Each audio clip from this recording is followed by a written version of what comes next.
6-year-old girl tells mom she has an identical twin at school. Mom breaks down when she sees DNA result. It started on an ordinary Tuesday, the kind of day where cereal spills on the counter, shoelaces never stay tied, and school lunches are thrown together with a prayer. Natalie Reed was rushing through the morning chaos when her 6-year-old daughter, Illa, tugged gently at her sleeve. "Mommy," she said, "I met someone today who looks just like me." Natalie barely looked up from tying her daughter's shoes. "Oh, yeah?" "Yeah, she has the same eyes, same voice, same laugh. Her name is Ava." Natalie smiled distractedly. "Maybe she just looks similar." "No, Mommy," Ila said, more serious. "Now it's like looking in a mirror." Natalie froze, her fingers halting mid-tie. Something about the way Ila said it, so certain, so still, sent a chill down her spine. Later that day, Natalie stood at the school gates, watching as children poured out of classrooms and colorful waves of laughter and backpacks. And then she saw her.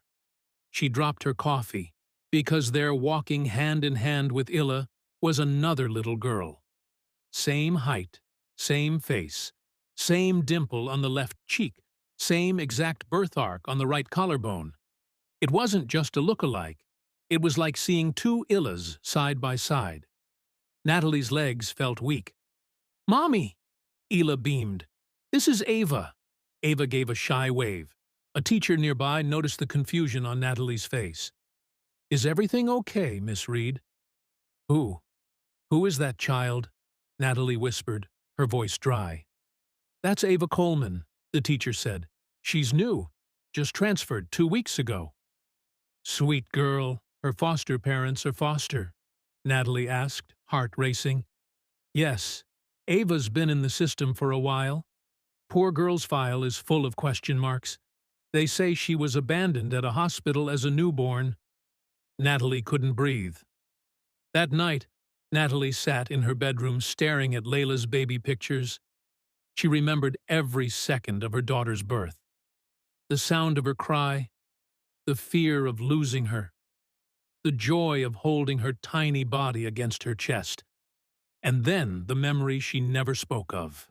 The nurse rushing into the NICU, the code blue, the alarms, the confusion, the screaming, the panic, and then only one baby handed back. They said her other child hadn't survived. Twins, they said, born early. One didn't make it. She believed them. She had to. But now she couldn't ignore the way Ava looked at her.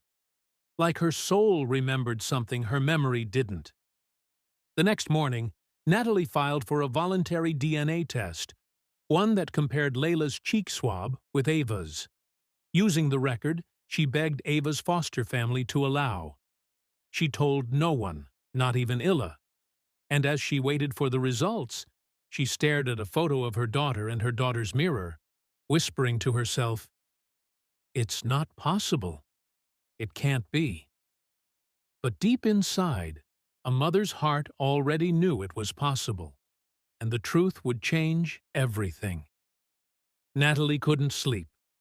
She lay awake for days, her body present, but her mind spiraling. Every glance at Illa felt like staring into a mystery she hadn't meant to unlock. Every laugh, every question, every bedtime story now echoed with the possibility of a lie that had lived silently for 6 years. She tried to distract herself. She overcleaned the house, cooked too much food, called her sister just to hear a familiar voice, but nothing stopped the clock ticking toward the moment she feared and desperately needed. Then finally it came, an email subject line, DNA test results. Ava Coleman, Layla Reed. Natalie's hand shook as she clicked it open. The screen loaded slowly, taunting her with a suspense of 6 years, 6 birthdays, 6 candles blown out, with no idea another little girl had done the same somewhere else. Her heart pounded, and then probability of full sibling match. Music, 99.9999987%. Relationship monozygotic twins, identical. Natalie dropped the laptop.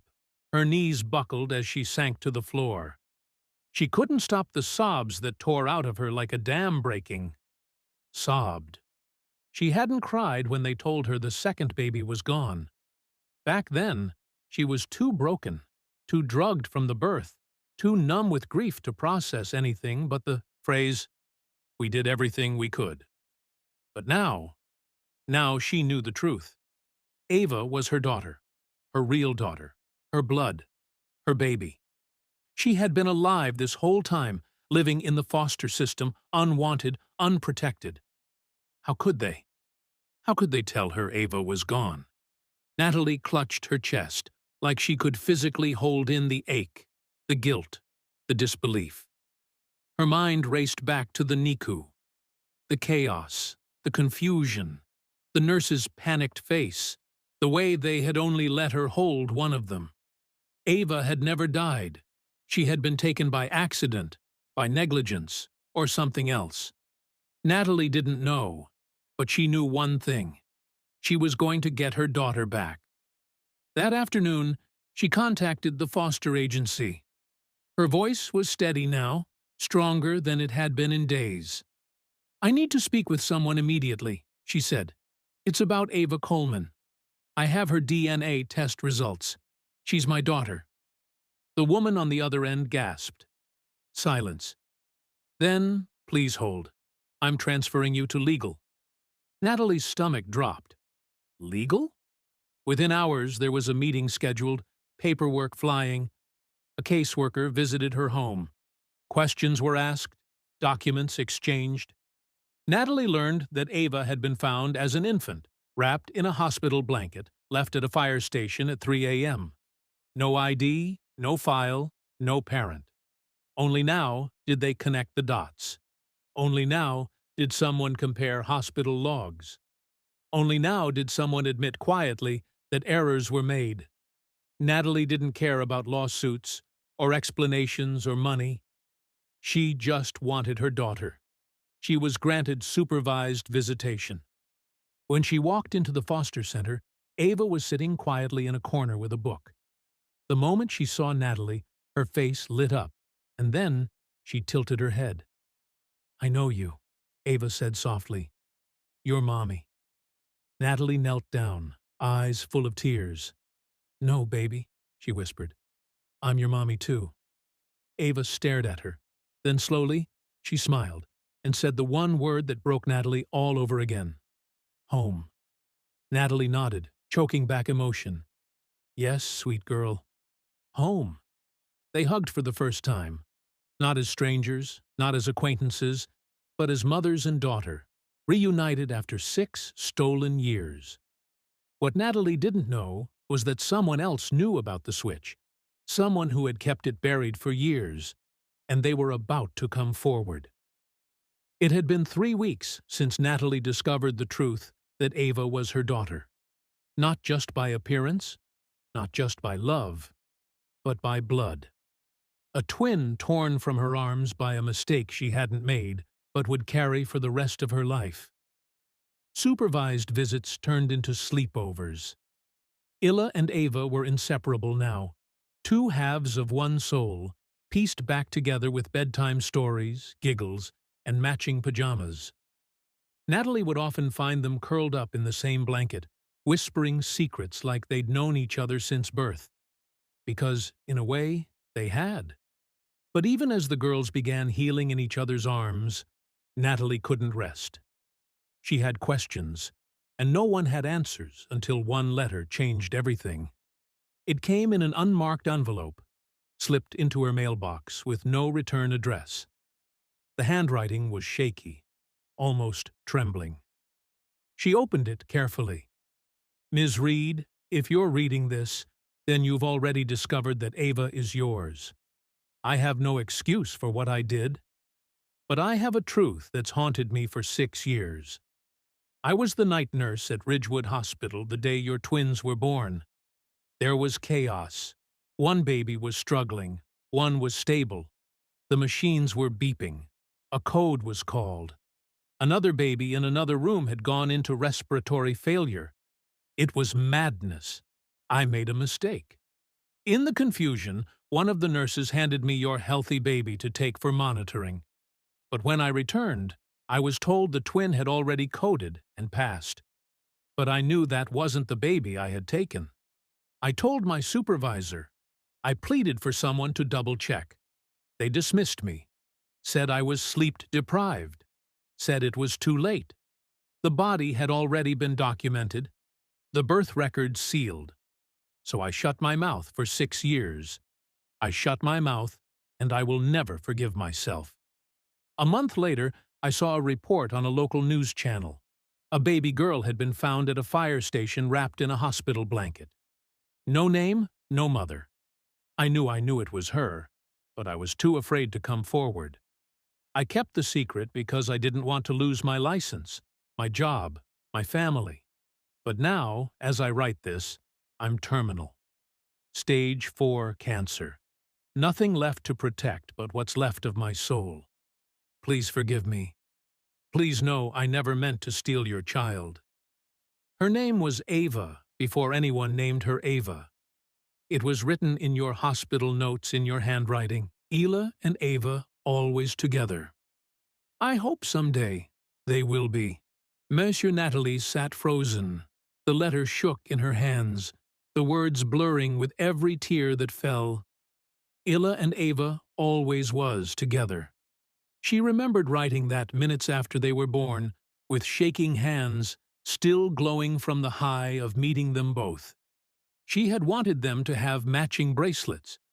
She had picked their names to sound like a pair, and the world had torn them apart before they ever had the chance. The very next day, Natalie brought the letter to the foster care board. It took weeks of meetings, hearings, evaluations, but finally, one morning, the phone rang. Miss Reed. Yes, your petition for full and permanent custody of Ava has been approved. Natalie collapsed onto the floor, laughing and crying all at once.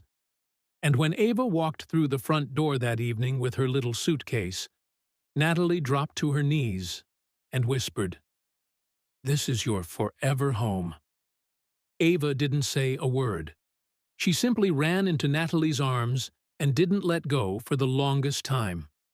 That night, Natalie took out the old baby book she thought she'd never finish. She taped in a photo of the girls taken just yesterday. 2 radiant smiles, 2 heads leaning together, 1 heart finally whole. She wrote beneath it, Day 2191. Ava came home. As the girls played outside, Natalie watched them from the porch, one hand resting on her heart. She thought about the nurse, about the years lost, the milestones missed, the birthday candles blown out in separate homes. But she also thought about grace, about second chances, about how somehow love had brought Ava back. She stepped out into the sunlight and called to them, "Girls, come inside. Dinner's ready." They ran toward her, hand in hand, laughter echoing through the yard, through time, through pain. Twin hearts, one family and one mother, who never stopped.